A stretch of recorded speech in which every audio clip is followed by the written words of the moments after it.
कानी बहू। किशोरी लाल जी के बेटे राघव की शादी की बात जगह जगह चल रही थी, लेकिन किशोरी लाल जी को कोई लड़की पसंद ही नहीं आती थी। और उसकी एक ही वजह थी, किशोरी लाल जी का लालची होना।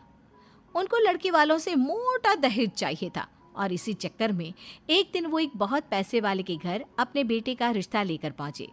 उस आदमी का नाम था ओम प्रकाश। देखे किशोरी लाल जी, मेरी एक ही बेटी है और मेरी सारी संपत्ति जायदाद सब कुछ मेरी बेटी नैना का ही है। पापा, नाम से लगता है बहुत खूबसूरत होगी। कितना अच्छा नाम है ना, नैना। ओ, वैसे बात तो सही है आपकी। अब इतना पैसा है, जमीन जायदाद है, इकलौती बेटी, आप भी क्या करेंगे? सब कुछ उसे ही देंगे ना। बिल्कुल ठीक पहचाना आपने। बस बेटी की शादी और सारी जायदाद उसके नाम। पापा, बिना देखे हाँ कर दीजिए ना। इतना अच्छा रिश्ता फिर कहाँ मिलेगा? माला माल हो जाएंगे हम। मैं अपनी बेटी को बुलाता हूँ। अरे नहीं नहीं नहीं नहीं, आपकी बेटी का नाम नैना है, सुनकर ही लगता है बहुत सुंदर होगी।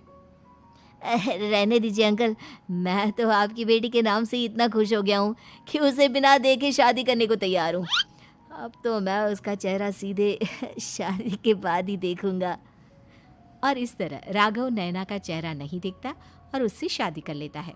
शादी के बाद अपनी सुहाग रात पर जब राघव नैना का घूंघट उठाकर देखता है तो नैना की आंखें बंद थी। कितनी खूबसूरत हो तुम नैना, जरा अपनी आंखें खोलकर मेरी तरफ देखो तो सही। नहीं, मुझे शर्म आती है। अरे, मैंने तुम्हें शादी से पहले भी नहीं देखा, और अब अगर तुम आंखें खोलकर मुझे देखोगी भी नहीं तो मुझे अच्छा कैसे लगेगा? इससे पहले कि नैना अपनी आंखें खोलकर राघव की तरफ देखती, अचानक से लाइट चली गई और राघव नैना को पूरी तरह से देख भी नहीं पाया। अगली सुबह नैना राघव के लिए नाश्ता बनाकर लेकर आई। अरे ये क्या, आधा पराठा सीका हुआ है और आधा बिल्कुल कच्चा। ये तुमने क्या किया नैना? बहू, तुमने क्या आधा पराठा तवे से नीचे लटका कर रखा था, जो आधा सिका है और आधा कच्चा? मुझे जितना दिखेगा उतना ही तो सीखूंगी ना पापा जी। जहाँ जहाँ मुझे नजर आ रहा था वहाँ मैंने सीख लिया, और जहाँ जहाँ नहीं दिखा वहाँ कच्चा रह गया होगा। इसका क्या मतलब है? ये कैसा मजाक कर रही है तुम? अरे बहू, तुमने इतना लंबा घूंघट क्यों लगाया हुआ है? देखो, हमारे घर में बहुओं को बेटी की तरह रखा जाता है, और फिर तुम तो इतना सारा माल लेकर आई हो। देखो, ये घूंघट डालकर रखने की कोई ज़रूरत नहीं है। हाँ नैना, पापा जी ठीक कह रहे हैं, तुम तो आराम से रहो, अपना ही घर समझो। नैना अचानक से अपना घूंघट उठा लेती है। अरे ये क्या पापा, नैना की तो एक आंख फूटी हुई है। नाम से नैना, लेकिन ये तो कानी बहू निकली। मेरे साथ धोखा हुआ है, धोखा। बिना दिखाए अपनी कानी लड़की मेरे संग ब्याह दी। मुझे कानी बीवी नहीं चाहिए। मुझे अभी ओम प्रकाश जी से बात करनी पड़ेगी। आखिर उन्होंने मेरे साथ ऐसा किया क्यों? अरे, आप लोगों ने ही तो पापा से कहा था कि आप लोग शादी से पहले मुझे देखना नहीं चाहते। अब मेरे पापा पर क्यों इल्जाम लगा रहे हैं? अरे लेकिन उन्हें बताना तो चाहिए था ना कि तुम कानी हो, एक आंख से तुम्हें दिखाई नहीं देता। किशोरी लाल और राघव नाराज होकर ओम प्रकाश को अपने घर बुलाते हैं। पापा जी, ये आपने क्या किया? शादी से पहले बताया क्यों नहीं कि नैना की आंखों में परेशानी है? अरे, आप ही ने तो लड़की देखने से मना कर दिया था। अरे लेकिन आप बता तो सकते थे। आपको तो हमारी बेटी की प्रॉपर्टी चाहिए थी, वो भी पूरी की पूरी। अब क्या हुआ अगर उसे आधा दिखाई देता है? प्रॉपर्टी तो आपको पूरी मिल गई ना। अरे ये क्या बात हुई? मेरी शादी प्रॉपर्टी से नहीं, आपकी बेटी से हुई है। अब ये तो पहले सोचना चाहिए था, तब तो मेरी प्रॉपर्टी देखकर तुम्हारी जुबान लप लपा रही थी। लेकिन मैं कानी लड़की को अपनी बीवी बनाकर नहीं रख सकता। पापा, कुछ करिए ना आप। हाँ, करता हूँ। देखिए ओम प्रकाश जी, आप हमारे साथ ऐसा नहीं कर सकते। और तुम देखो, अगर तुमने मेरी बेटी से शादी तोड़ी ना, तो जो भी प्रॉपर्टी मैंने तुम्हें दी है वो तो पूरी की पूरी वापस ले ही लूँगा, और आधी प्रॉपर्टी तुम्हारी भी लूँगा। अरे मेरी आधी प्रॉपर्टी भला क्यों लेंगे आप? इसलिए क्योंकि मेरी बेटी को आधा नज़र आता है और उसकी नज़र अभी तक तुम्हारी आधी जायदाद पर ही पड़ी है। अब तुम उसे घर से निकालोगे तो कुछ तो लेकर जाएगी ना। और अगर हम आपकी बेटी को अपने घर की बहू बना कर रखे तो?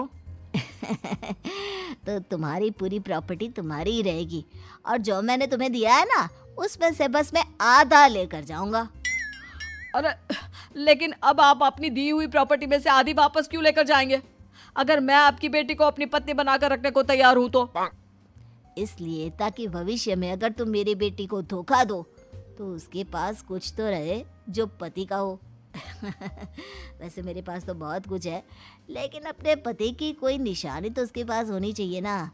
अब अगर तुमने मेरी बेटी को कानी कहा तो तुम्हें प्रॉपर्टी भी कानी ही मिलेगी, पूरी नहीं। जमाए राजा। किशोरी लाल और राघव समझ चुके थे कि वो बुरी तरह फंस चुके हैं और अब उनके पास वहां से निकलने का कोई चारा नहीं है। अब समझ में आया ना, लालच बुरी बला होती है। एक तो तुम्हें प्रॉपर्टी मिली, ऊपर से बीवी मिली, उसमें तुम्हें नखरे भी दिखाने हैं।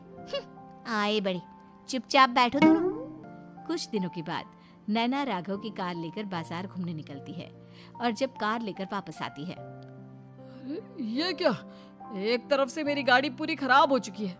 लगता है तुमने मेरी गाड़ी को किसी दूसरी गाड़ी के साथ एक्सीडेंट किया है। अरे अरे कितना बड़ा नुकसान कर दिया तुमने बहू। वो क्या है ना पापा जी, मुझे एक आंख से दिखाई नहीं दे रहा था, सामने से गाड़ी आ रही थी। मुझे तो सिर्फ आधा ही दिखाई दिया और वो गाड़ी मेरी कार से रगड़ते हुए निकल गई।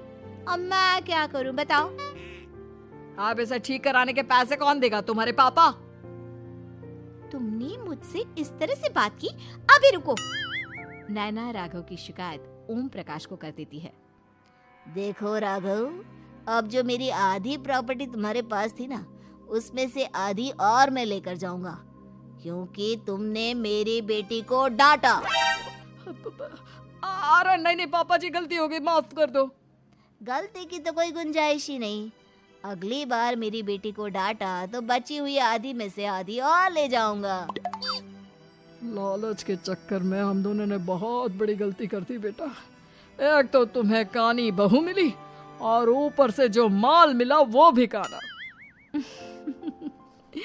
इस तरह राघव की हर एक गलती पर ओम प्रकाश उसकी प्रॉपर्टी का आधा आधा हिस्सा लेकर अपना सारा माल वापस ले गया और राघव को कानी बीवी से काम चलाना पड़ा।